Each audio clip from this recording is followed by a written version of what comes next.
இப்போ பார்த்தோன்னா fish fry பண்ண போகிறேன்.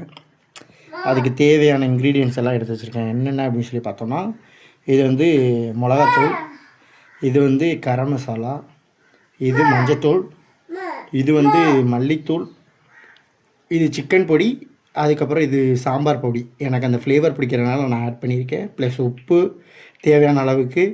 கொஞ்சம் கறி லீவ்ஸ் ஆட் பண்ணோன்னா கொஞ்சம் மேரினேஷன் நல்லாயிருக்கும் ஃப்ரை பண்ணி எடுக்கும்போது. ஸோ இதெல்லாம் போட்டு நம்ம இப்போ மேரினேஷன் பண்ணிக்கலாம்.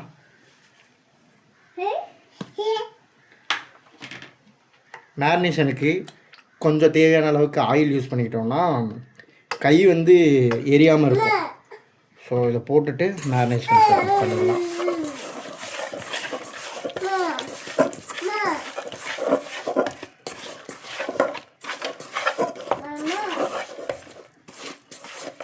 இப்போ ஃபைனலாக பண்ணோம், மறந்துட்டேன். லெமன் கொஞ்சம் புளிஞ்சு வச்சுட்டோம்னா டேஸ்ட் வைஸ் நல்லாயிருக்கும். ஸோ கொஞ்சம் லெமன் ஆட் பண்ணிவிட்டு அதை நல்லா கொஞ்சம் மேரினேஷன் பண்ணிவிட்டு ஒரு மேக்ஸிமம் டைம் இருந்தால் ஒரு 1/4 மணி நேரம் ஊற வச்சுட்டு அதுக்கப்புறம் ஃப்ரை பண்ணலாம். இப்போ எனக்கு கொஞ்சம் டைம் கம்மியாக இருக்குது. ஒரு 5 மினிட்ஸ் மட்டும் மேரினேஷனுக்கு விட்டுட்டு அதுக்கப்புறம் நம்ம வந்து இதை ஃப்ரை பண்ண ஆரம்பிச்சிடலாம். இப்போ தவா நான் வச்சு தேவையான அளவுக்கு எண்ணெய் ஊற்றி வச்சுருக்கேன். இப்போ இதை வந்து நம்ம ஃப்ரை பண்ண ஆரம்பிச்சிடலாம்.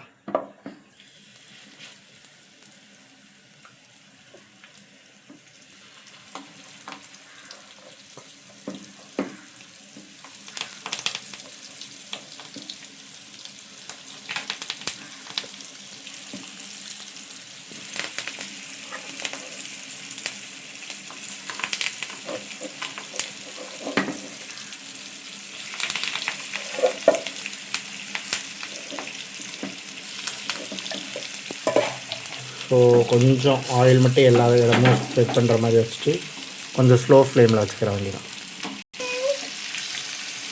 அப்படியே திருப்பிக்கிற வேண்டியதான்.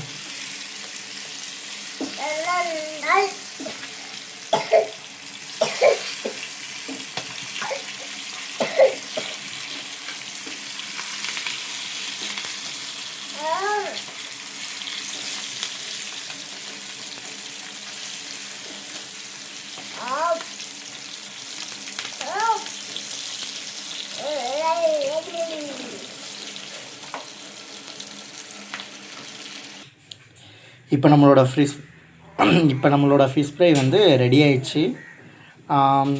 ட்ரை பண்ணி பாருங்கள். மறக்காமல் அந்த சாம்பார் பொடி கொஞ்சம் ஆட் பண்ணி அதோட டேஸ்ட் பண்ணி பாருங்கள். சீரியஸ்லி வேறு லெவலில் இருக்கும்.